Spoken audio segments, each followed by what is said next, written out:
Hi, everyone. Good morning. We are so excited to be here. It feels like coming home. Oh, there we go. Glasses make a big difference. So, we're the Horns. I think most of you know us. Eli and Krista. Eli is Tim and Sandy Horn's son, well known around here. So I just wanted to briefly explain. I think you all know, for the most part, what we do, but let me briefly explain for those who might not know. We are medical missionaries in Kenya. We first moved there in 2016. And Eli is a family medicine doctor. He went to school, medical school at Loyola in Chicago, and then did his residency up in Duluth. And then within a year, just about a year after that, when he graduated from residency, is when we moved over to Kenya. We have 3 little boys that you'll see running around, Caleb, Kai, and Asa. When we first moved over there, they were 3, 2, and 6 months old. Life was a little chaotic, but Lord was good to us. Now they're 9, 7, and 6 years old. So Eli is going to explain a bit more details about the ministry of what we do over there. But first, I wanted to talk about why. Why do we do this? And thank you, Pastor Steve, for highlighting how important physical healing is. We believe so strongly in a healing ministry because it was so close to the heart of Jesus. Jesus healed people. He spent a significant amount of time of his time on this earth healing people. He did everything from healing Simon Peter's mother-in-law of a fever to literally raising people from the dead and everything in between. Jesus was willing to touch people who shouldn't be touched, such as the man with leprosy that he healed. He was willing to incite the ire of the Pharisees and other synagogue rulers by healing on the Sabbath, which wasn't supposed to be done. He did that for the man that had a crippled right hand. He did that for the woman who had been crippled for 18 years. Jesus was willing to heal people he had never even seen. The centurion's servant never laid eyes on the man, but he healed him. He was even willing to heal people he didn't know were asking for healing. So the woman who had been bleeding for 12 years and secretly touched his cloak, he healed her. Healing is so close to the heart of Jesus. And here's why. Because healing points to the Father. Jesus' ministry of healing revealed God to people. It opens our eyes to God. And healing, yes, is about the physical healing, but it's also about helping us understand spiritual truths, such as our need to be forgiven of our sins, which he taught in tandem with healing the paralytic man that was lowered through the roof. They go hand in hand. Healing and God go hand in hand, and it opens our eyes to know more of him. Or how about this? After Jesus raised the widow's son back to life, it says this: they were all filled with awe and praised God. A great prophet has appeared among us, they said. God has come to help his people. Healing points to the Father. Or this, the blind man named Bartimaeus, who was along the roadside when Jesus and a whole group of people walked by, and he cried out to Jesus to be healed. Jesus did heal him then and there. And then the text says, immediately he received his sight and followed Jesus, praising God. When all the people saw it, they also praised God. Healing points to the Father. And when Jesus sent out the 72 ahead of him, and this is actually a verse you'll see on our prayer cards if you pick up a prayer card out there. One of the things that Jesus said to the 72 as he was preparing them to go out, he said, when you enter a town and are welcomed, eat what is set before you. Heal the sick who are there and tell them the kingdom of God is near you. Healing reveals God. Healing and God go hand in hand. And not only that, but the healing ministry of Jesus did not stop when Jesus left this earth and was ascended into heaven. We read about in Acts how the disciples continued to heal people. In chapter 3, right away, Peter and John healed the crippled beggar outside of the temple.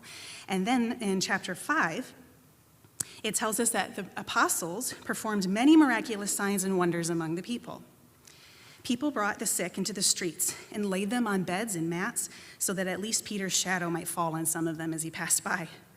Crowds gathered also from the towns around Jerusalem, bringing their sick and those tormented by evil spirits, and all of them were healed. So, even after Jesus was resurrected and ascended into heaven, healing was still an important part of spreading the gospel. It still pointed to the Father, and it still revealed him to people. And healing still does that today. So, why do we do what we are doing? Because healing matters. It's close to the heart of Jesus, and it points to the Father. And there's a great need for it, which I think we all know, right? So I want to show you this map that we have. I can't remember, we may have shown this last time. So here's Kenya, of course, as far as Africa. We live in Kenya, which is in a country in East Africa. There's another map that we could pull up that is from the World Health Organization. And what this map shows is a global distribution of physicians around the world. So the countries, or the areas, I should say, that are in blue have a very good distribution of physicians.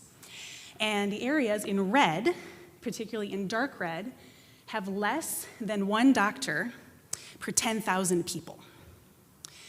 And this is a resource that we come back to time and time again when we need encouragement for why are we doing this? Because there is an incredible need in Africa.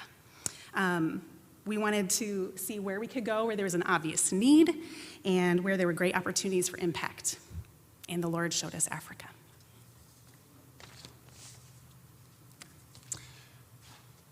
Thank you so much, Krista. If I talk here, am I too tall? It wouldn't be the first time. It's okay to say yes. Okay, so maybe the next photo is going to help you guys understand. So how are we trying to live out this call? And so you guys have been with us on this journey. I am so happy to come back and let you guys know how things have been going. I think you may have known that we changed from hospital 1 to hospital number 2 from our last home assignment. And so where we are for the last couple of years has been in a place called Chogoria.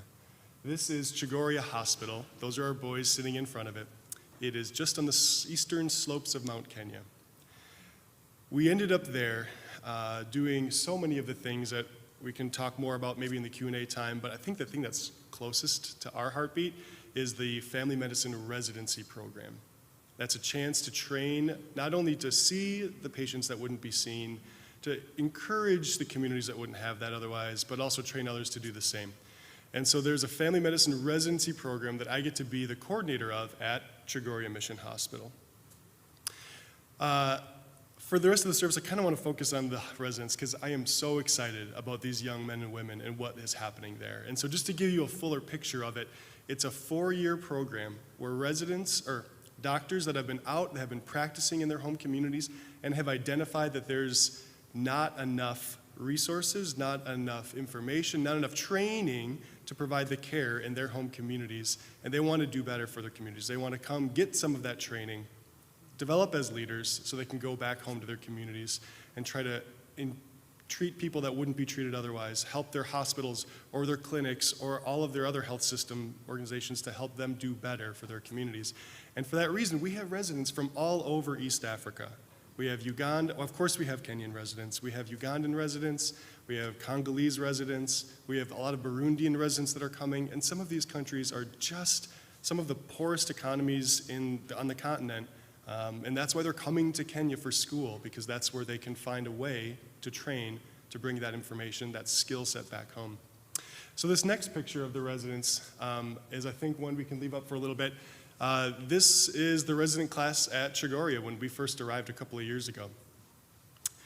These young men and women are amazing, and I am so privileged to get to be a part of their stories, coming, knowing that they want to bring something back to their home communities, and working with them as they journey through a 4-year process to become specialists in family medicine, specialists in being the one who can go and work in a place where they don't have a lot, and they can make amazing medical things happen without a lot of the resources and backup that the developed world often has. Getting to journey with each of these residents is truly incredible.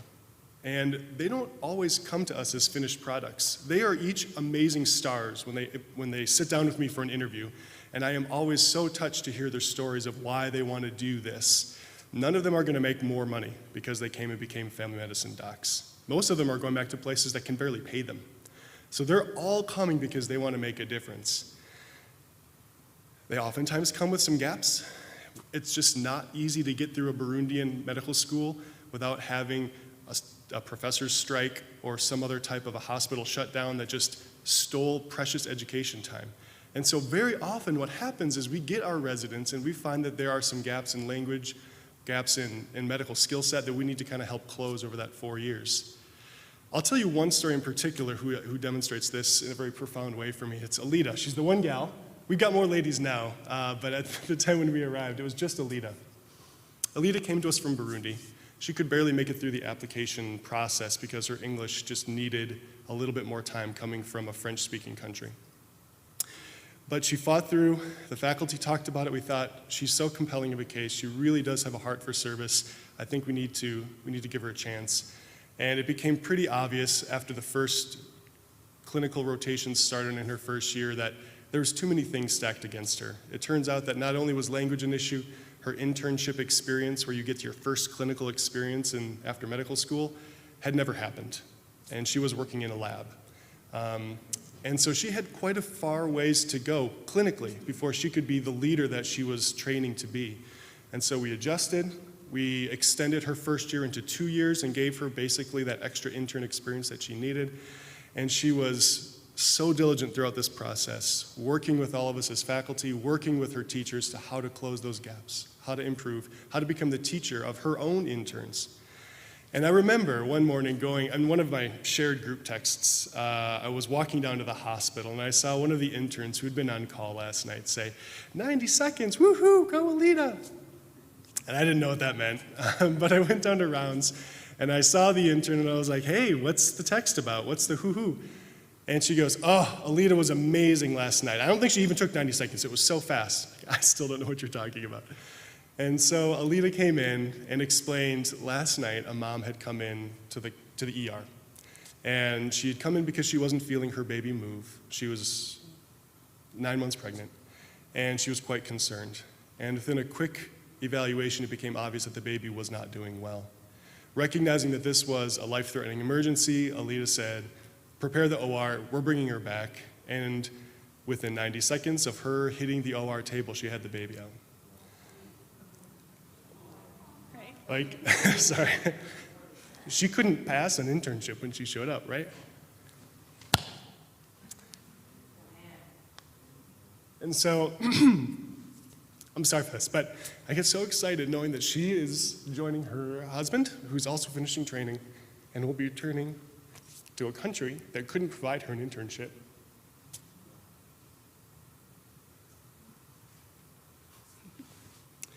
I don't cry like this at other churches, so thank you all. I will say that Alita and her husband, she got married a year and a half ago, I think, to a fellow Burundian who is going through his own surgical residency at another mission hospital in Kenya. So actually, Alita had to, she left Chagoria, she's not there anymore, so that she could be with her husband, and she's at a different mission hospital finishing up her residency there, but she will still graduate through our program. And they just had a baby last December. So, and they are both going to be heading back to Burundi to serve when they are finished. Yeah, they're quite the power couple. Thank you. So that's an amazing example of the journeys that we get to walk through with these young physicians.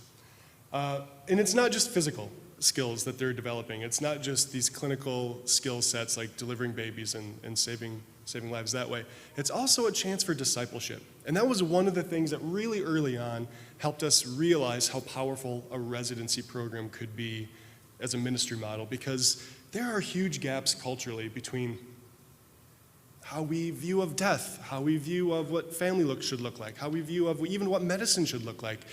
And so what's really helpful is that I get 4 years with these guys to work through those questions, for me to give them a new model of how they think healthcare should look like, for them to give me a new model of what it means to love their family and honor their father and mother. All of it takes so much time, and so having 4 years with these men and women is truly an incredible way to walk through that with them. And that happens in a lot of ways. I think the easiest way to see is that we have a spiritual curriculum. We meet every week with our residents. We pull them out of their clinical time.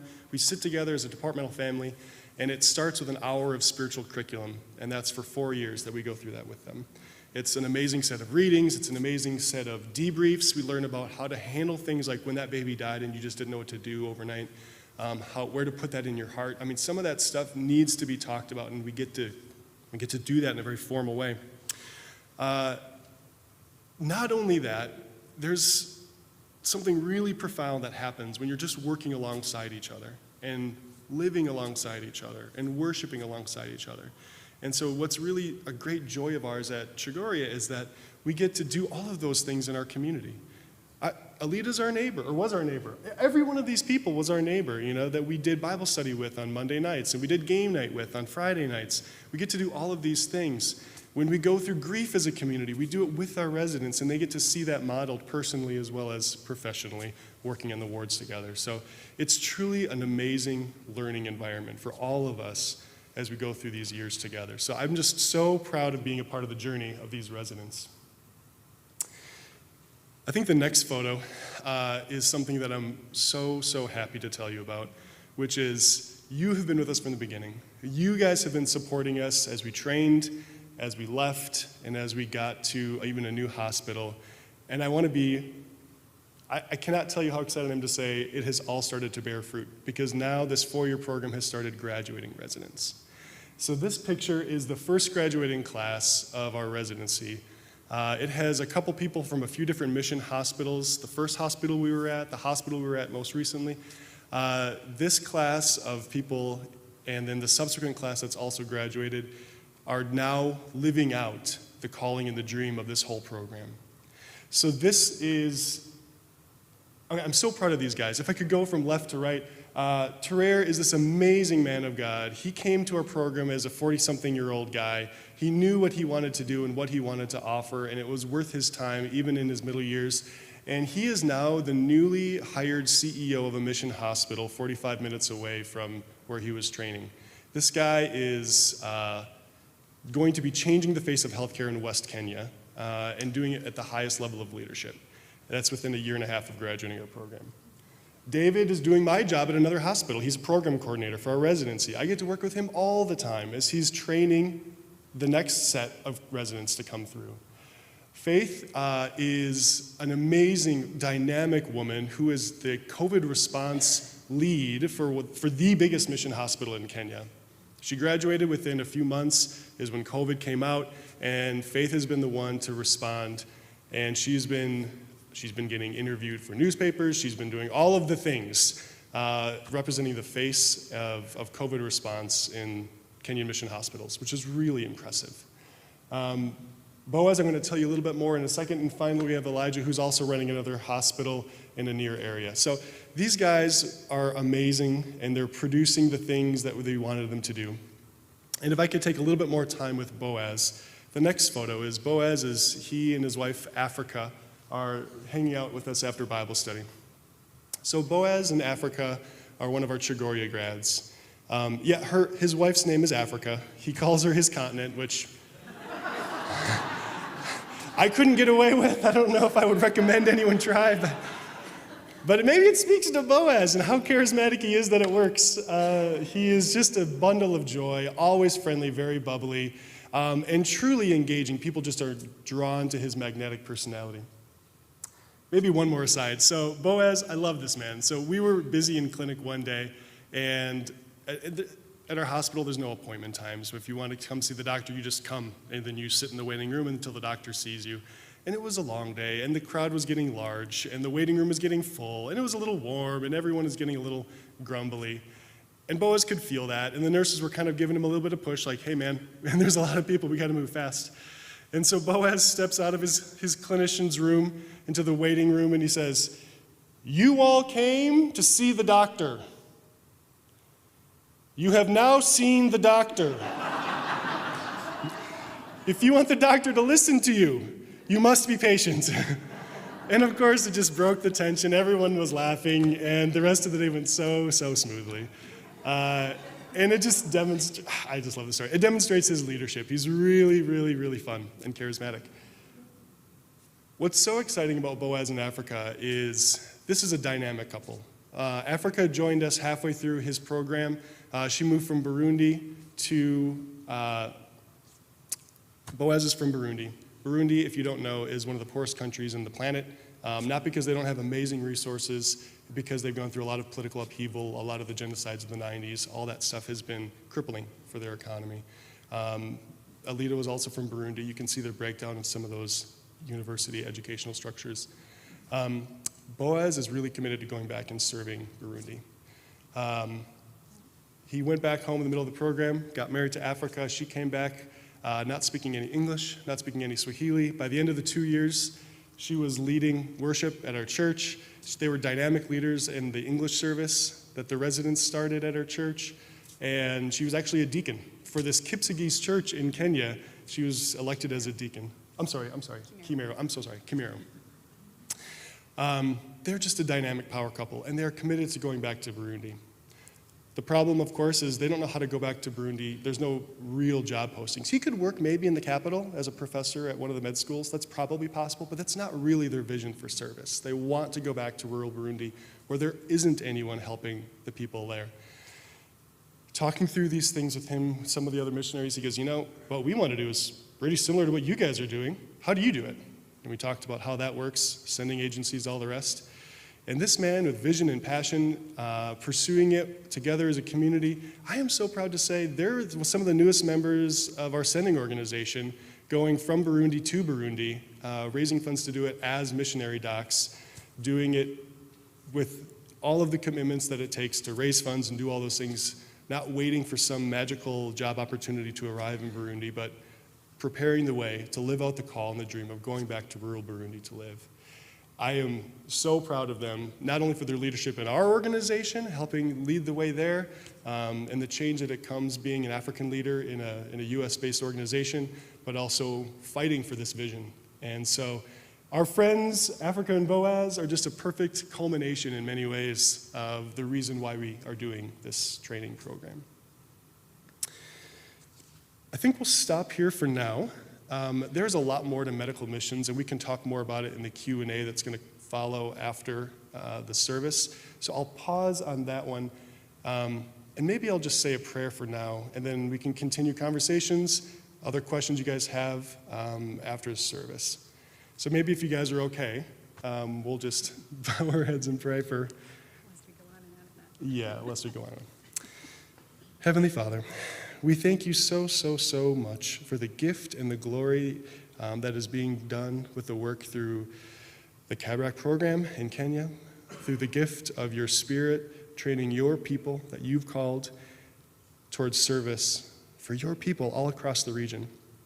We know that there are not enough doctors, that more importantly, there are not enough healers in all of the regions of sub-Saharan Africa that are truly crying for that. That's not fair and that's not just. And there are such a call to be a part of helping with that, help with seeing and loving and fighting for your sons and daughters that are living there. I thank you for Central's commitment to that. I thank you for Central's support of us. Just as they've supported so many others. I ask, Father, that you'd bless this community, that you would be present in this community, and that you would help them to continue to see your kingdom spread in all corners of the globe. I pray this in your name. Amen.